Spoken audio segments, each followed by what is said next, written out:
Well, hello, I'm Tracy-Ann Samuel, your Resident Experience Director. We have a wonderful series of events planned for mid-November to bring attention to some awesome history that we have here in Heritage Village.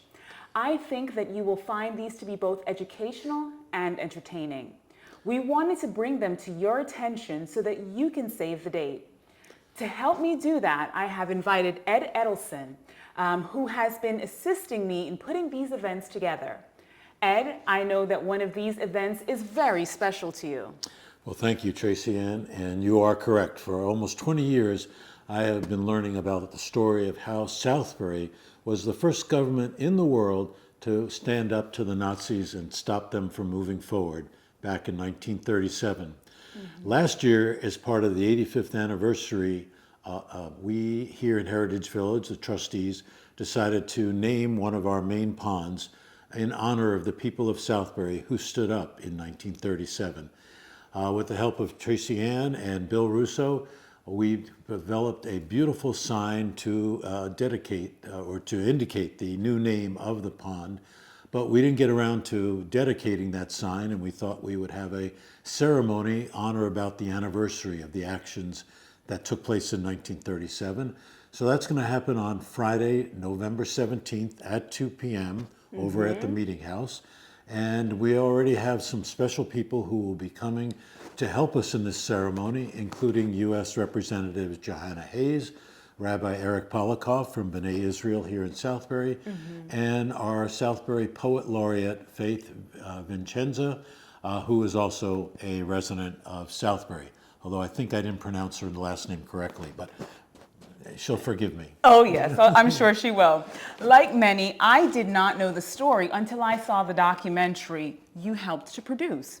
But with so many new people moving into Heritage Village in the past few years, so many do not know about this fascinating story. Will you be showing the documentary? Well, you know, a year ago, we were only able to let people see the documentary if someone like I came to them with a DVD, but now we are able to stream it through YouTube. And so we now have that link, and we will send that out as one of our focus emails later in November. But actually, anybody who wants to go watch it can go right now to the town website, www.southbury-ct.org/1937, and there you'll see all kinds of resources, including the documentary, the trailer that was produced, and many more webinars that we've done about the story. That is great news. In addition to this story about Southbury, we have an earlier story about a famous person who lived in the Meeting House. And I am not talking about Victor Borga. However, anyone who has been to the Meeting House has seen some of this famous person's work. We are talking about Wallace Nutting. What can you tell us about Wallace Nutting? Well, I find him to be a fascinating character, and I'm very excited that the biographer of Mr. Nutting is coming here to tell his story, and that he actually is quite excited about coming here to the Meeting House. This is the biography he wrote maybe about 15 years ago, maybe 20. And as you can see, it's Wallace Nutting and the Invention of Old America. And Wallace Nutting, through his photographs, or photographs like the many we have at the Meeting House, really created in most people's minds the image of what colonial America was all about. But as you'll find out, a lot of that came from his imagination, not based on historical research. And despite that, he claims that by the early 1900s, he was selling $1,000 a day of photographs at a time when a doctor might have made $3,000 a year. Wow. And that's how prevalent and the proliferation of these images went throughout America. They're now, many of them, very valuable photographs. I don't know anyone who's tried to estimate the value in the Meeting House of those, but we really have some very special ones there.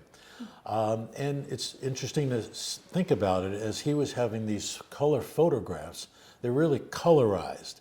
They were black and white photos. He took the barn that used to exist next to the Meeting House, and repurposed it as a studio. Wow. And up to a couple of dozen young women from Southbury would come to work for him and actually hand color each one. Because again, to get a color photograph technologically wasn't possible in the early 1900s, and to buy an oil painting was outside of most people's price range.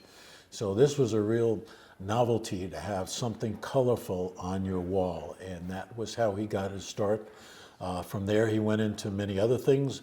People who've been to the Wadsworth Atheneum in Hartford probably see the collection of the furniture that he developed, that he felt was early American furniture, but it was all, again, from his imagination.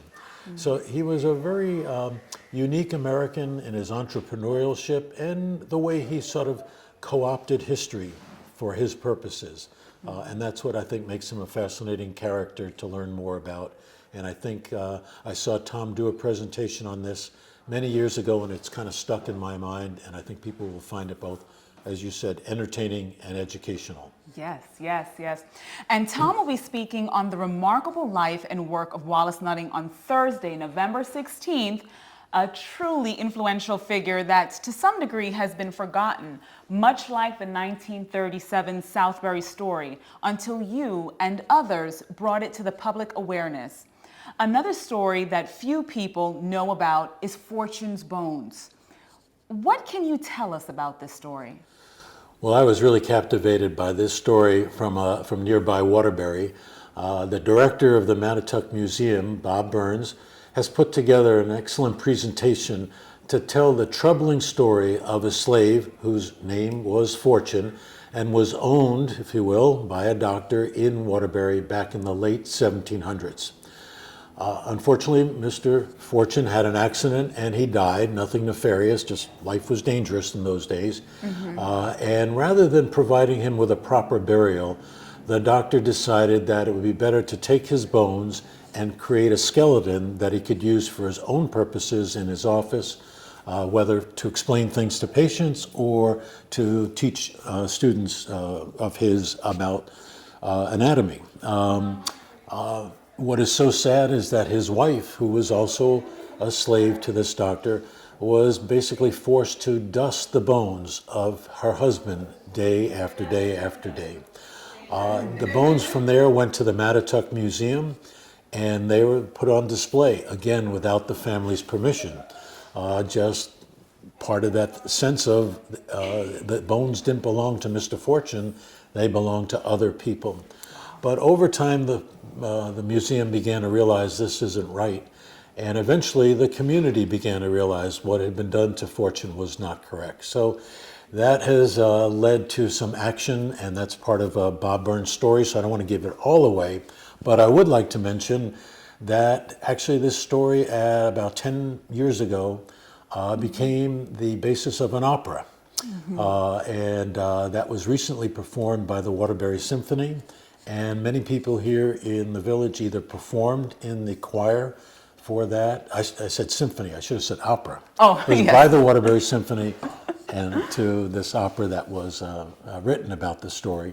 But people sang in the choir for the opera, and many people got to see the performance and were very moved by Bob Burns' story, and that's why I wanted to bring it to the attention of more people. And this weekend or these 2 days seem like a appropriate time to do that. That's wonderful. And Mr. Burns will be presenting the story on Friday, November 17th, right after the sign dedication. So please save the afternoons of Thursday, November 16th, and Friday, November 17th, for some interesting and inspiring stories of local history. We hope to see many of you there. Thank you very much. Thank you.